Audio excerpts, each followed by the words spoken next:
vidéo, les gars. Non, lui, il a toujours pas. Mais le modèle français, qui est le modèle XEF, là. Parce que je vous ai dit dans la vidéo, je sais pas si le modèle France l'a déjà eu, donc j'attendais en fait que le modèle France l'ait pour sortir la vidéo. Voilà, bah bon visionnage.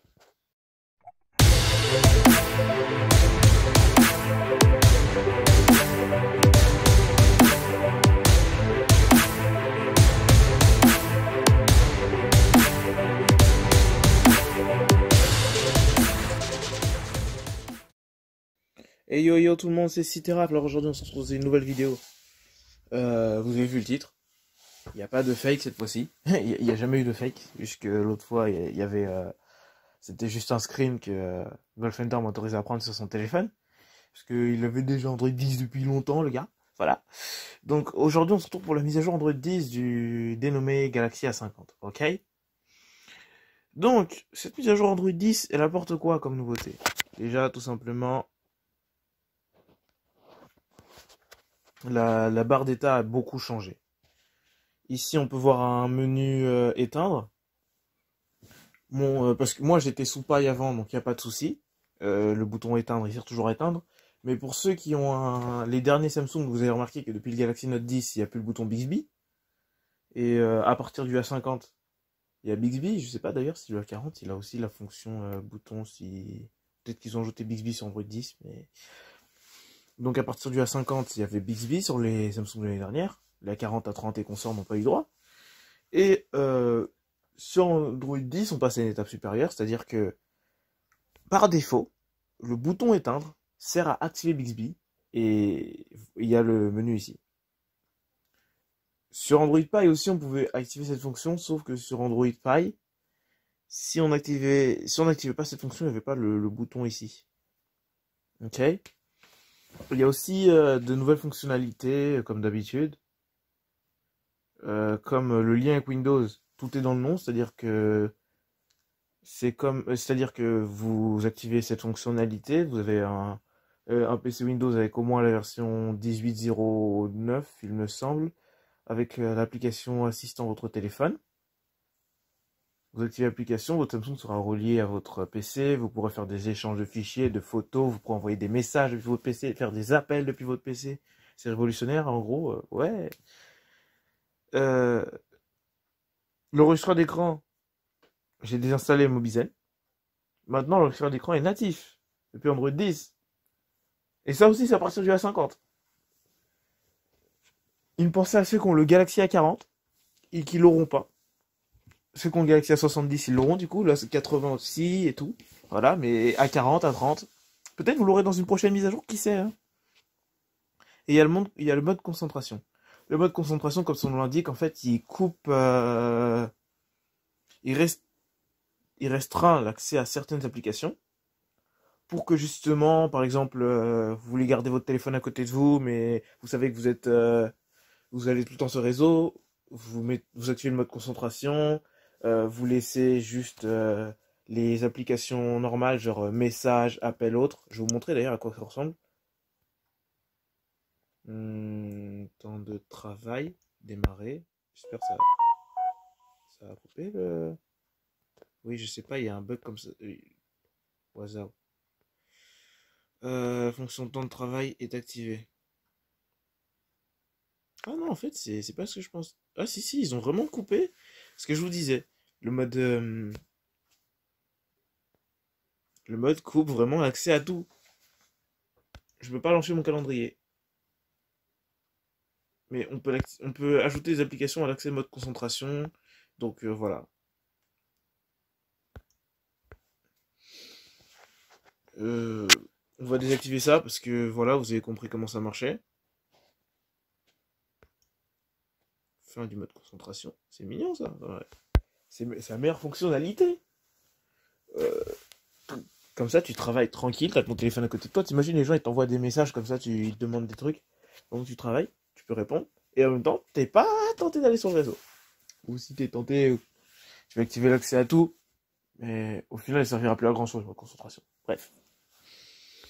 L'application météo, elle a changé un peu.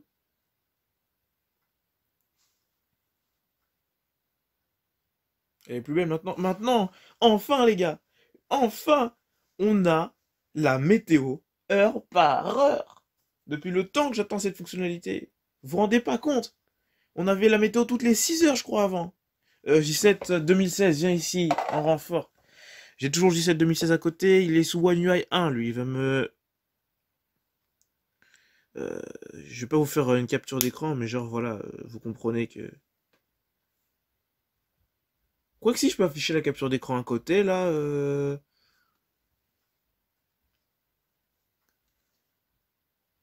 Ouais, j'ai affiché la capture d'écran à côté, là, à ce moment-là. Donc voilà. On a la météo toutes les 3 heures, pas toutes les 6 heures. Excusez-moi. Et voilà. Et surtout, bon, le radar écart, ça c'est venu avec la mise à jour de décembre ou de janvier, je sais plus. L'indice de vie a toujours été là. Les détails sur l'indice UV, levé, coucher du soleil, ça a toujours été là. On peut ajouter plusieurs villes ici, c'est pratique. D'ailleurs, il y a les nouveaux gestes que je vous montrerai plus tard. Mais pour l'instant, on va s'attarder au menu des paramètres. Les réglages ont changé, ok? Déjà, maintenant, on peut voir que fond d'écran et thème, ça a été dissocié l'un de l'autre. Bon, après, moi, j'avoue que ça m'énervait. C'est pas que ça m'énervait, c'est juste que ça a lancé Samsung Theme, Sergé à chaque fois. Ça lance plus Samsung Theme maintenant. Ah bah, ça, je verrai plus tard. Ouais, ça lance plus Samsung Theme, alors qu'avant, ça lançait Samsung Theme. C'était un peu énervant. Non, non, non, non, c'est vrai. J'ai dit que je vous montrerai les nouveaux gestes plus tard dans la vidéo. En fait, tout à l'heure, j'ai tenté de faire une vidéo, mais non, en fait, j'ai là où j'activais les nouveaux gestes, mais non, en fait, je suis pas doué. Euh, donc du coup, il y a fond d'écran et thème qui ont été dissociés, écran de verrouillage, ça reste pareil. Théoriquement, service de fond d'écran, oui, écran de verrouillage dynamique, ça c'est sympathique. Écran de verrouillage dynamique, c'est genre, à chaque fois que vous allumez votre téléphone, vous avez un nouveau fond d'écran. Il y avait déjà ça sur Android Pie, hein, mais je crois que c'était moins complet. Moi, je suis pas trop ces trucs-là. Voilà. Style d'horloge, je crois, il y a de nouvelles horloges. On va regarder ça ensemble. Ça, c'est mon horloge préférée depuis Android Pie.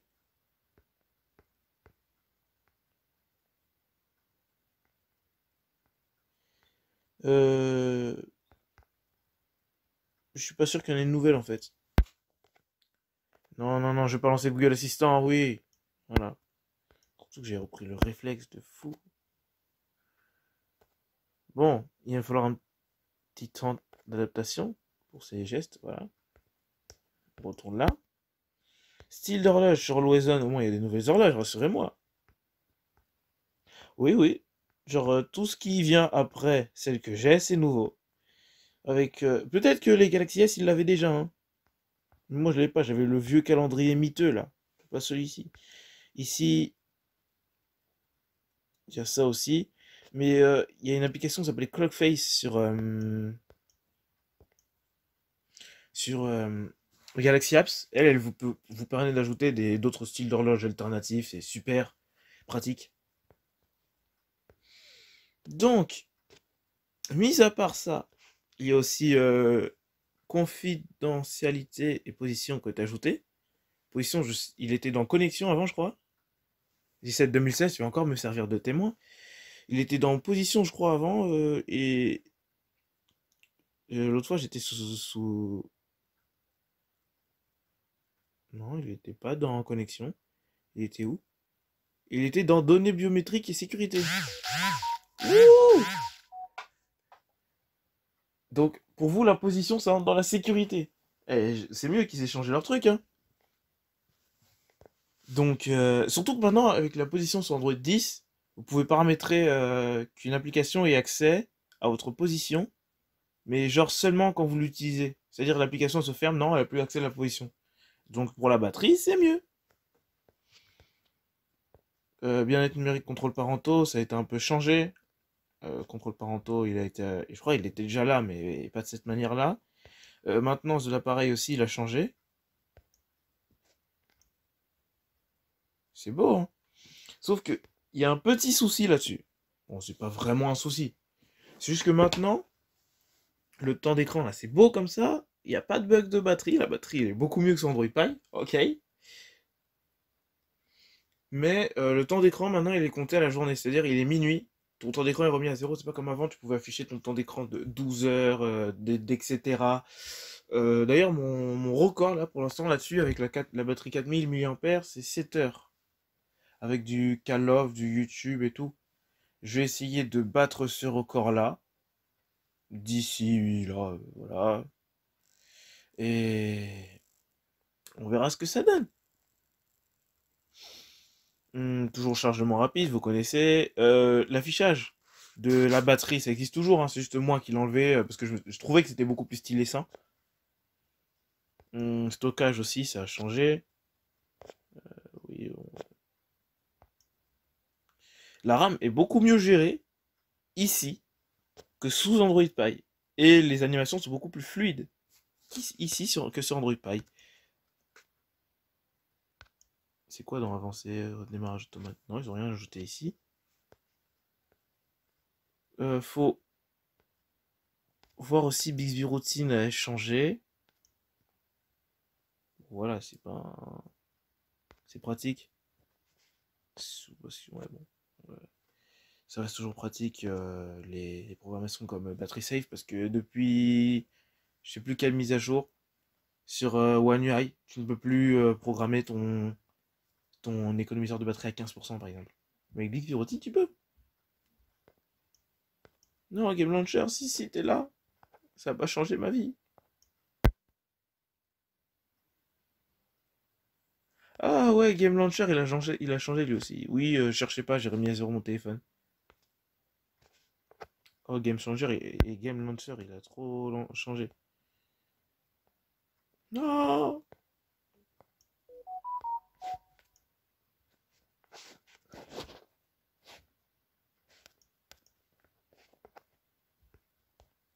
Voilà, j'ai retrouvé mon écran d'avant. Hmm, on a fait les réglages. Maintenant, on peut passer à un point intéressant qui est la caméra. Ok. Donc, la caméra ici, on la voit, elle est. L'interface est beaucoup plus belle que sur Android Pie, on va pas se mentir. La caméra aussi, le hardware a reçu quelques améliorations, même si on peut pas changer le hardware. Avec les mises à jour, franchement, depuis décembre 2019, je trouve la caméra elle est bien. Et je vous rappelle quand même que malgré qu'il y a un capteur de 25 mégapixels, le téléphone d'origine il est en 12. Si tu passes en 25, tu appuies ici, tu appuies sur 25, tout simplement. Et il y a un truc que je déplore par rapport à Android Pie. Sur Android Pie, tu pouvais faire un zoom en 25 mégapixels. Ici, il est impossible de faire un zoom dans ce mode. C'est dommage. Donc les modes qui sont restés ici, c'est le mode portrait, mode photo, mode vidéo, plus. Mode pro, j'imagine, il n'a pas changé du tout. C'est aussi peu complet.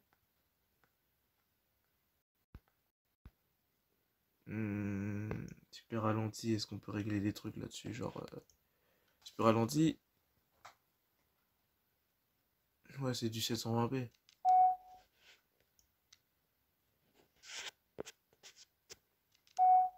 Ok. Mode nuit. Malheureusement, ils l'ont pas apporté au grand angle comme sur le A51. Parce que la 51 on a moins besoin que la 50. C'est qu'un détail.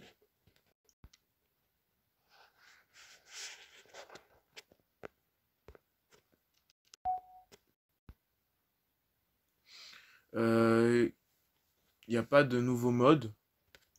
Pas de nouveau réglage. Euh, oui, c'est ça.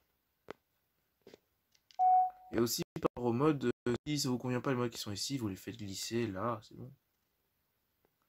Vous j'ai changé, mode portrait, c'est pas ma cam. À l'arrière, mode portrait, c'est pas ma cam. On va plus mettre le mode nuit. Enregistrer. Voilà. Donc, à quoi puis-je passer? à ce moment-là de la vidéo. Retournons dans les réglages. Ici, du coup, il n'y a pas de la dernière mise à jour. Voilà, donc j'ai le patch d'avril. Nous sommes le 9 avril. Merci Samsung d'être parmi les bons élèves. Ok. Ici, c'est bon. Version One UI 2. Vous pouvez voir Android 10. L'easter egg d'Android 10. Voilà. C'est juste ça. Je me casse, hein.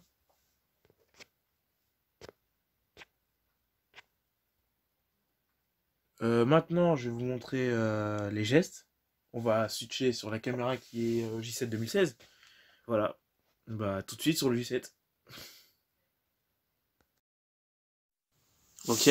En même temps, je vais lancer l'enregistrement d'écran ici. 1080p. Enregistrement des médias. Ah oui, d'ailleurs, je vous ai pas montré un truc.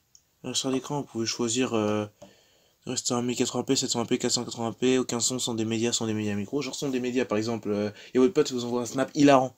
Sont des médias. Parfait. Alors qu'avant, il y avait Mobizen à chaque fois, c'était énervant. Maintenant, c'est inclus dans ton téléphone. Si tu as un 50, un 70, un 80. Si tu es en cas des 3, je suis désolé pour toi. Donc.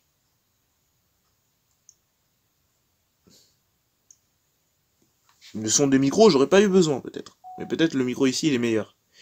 Donc, du coup, vous vouliez voir les gestes. Quand je lève, tout simplement, et que j'arrête multitâche. Ok? Jusqu'à là, vous suivez. Quand je lève, quand j'ai par exemple dans YouTube,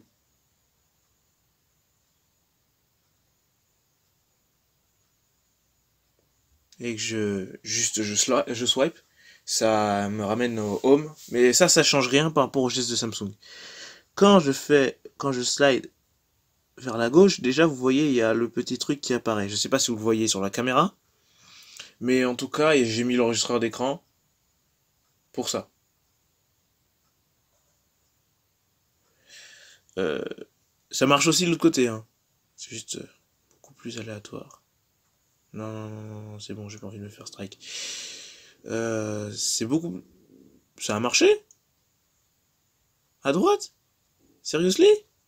À gauche, ça va marcher tranquille. Ok, vous voyez, je vais me le faire tout en haut de l'écran. À droite, c'est un mystère pour que ça marche. Voilà. Aussi, je voulais vous montrer l'anime de... Je vais arrêter la vidéo ici. Voilà. Et je voulais vous montrer l'anime de l'empreinte digitale. On se souvient tous de la vieille anime. Ça faisait une sorte de goutte d'eau et tout. Maintenant, c'est comme ça. Comme sur le S10, comme sur le 70, comme sur le S20, comme sur le Note 10, comme sur le 51. Et c'est aussi rapide. Non, merci. C'est aussi rapide que sur le A51. Bon, il y a des fois, j'avoue, il a des petites lacunes ce capteur. Mais bon, c'est moindre que quand je l'ai eu en juillet. Voilà. Bon, en espérant que cette vidéo vous aura plu, ça vous donne envie de faire la mise à jour Android 10. Ah oui, d'ailleurs, non, non, non, non, petit bonus de fin de vidéo. Il y a en tout, pourquoi on ferait pas un petit benchmark? Pour commencer, on va regarder. Ça, c'est le score que j'avais sous Android Pie, 162 230, ok? Ce qui est largement en dessous de la moyenne, hein. Nous sommes d'accord. Nous sommes d'accord. Donc du coup, ce qu'on va faire, je vais bouger ça comme ça.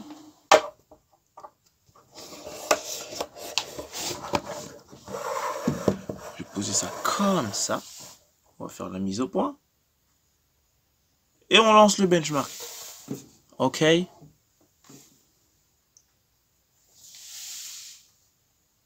Cette partie-là sera en accéléré. Go!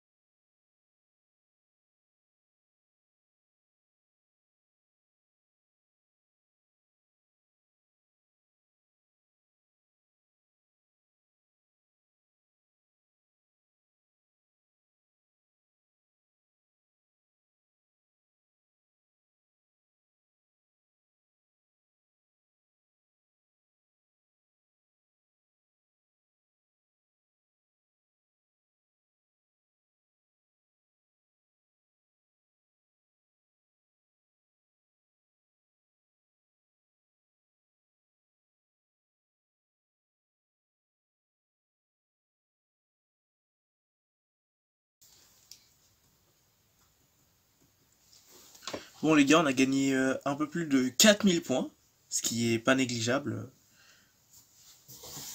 Surtout, ouais, le téléphone il a bien terminé.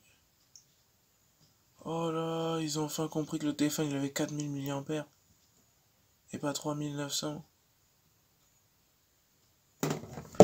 Ouais. 4000 et pas 3900, ça change rien, mais bon. Et aussi, faut pas oublier que le téléphone est compatible avec les vidéos en 4K 30 fps, mais que Samsung ne permet pas ça. Pour une raison de plus devant que la 70, je pense. Je ne sais pas vous, mais moi je pense ça. Aussi, il y a d'autres nouveautés mineures sur Android 10, genre la plupart des applications que vous aviez en mode clair sur Android 9, elles passent en sombre sur Android 10, comme Gmail. Bon, je vous ai parlé des plus grosses nouveautés d'Android 10. Tout ce que j'ai pu constater, de toute façon la mise à jour, j'ai pu la tester au préalable. J'espère en tout cas que cette vidéo vous aura plu.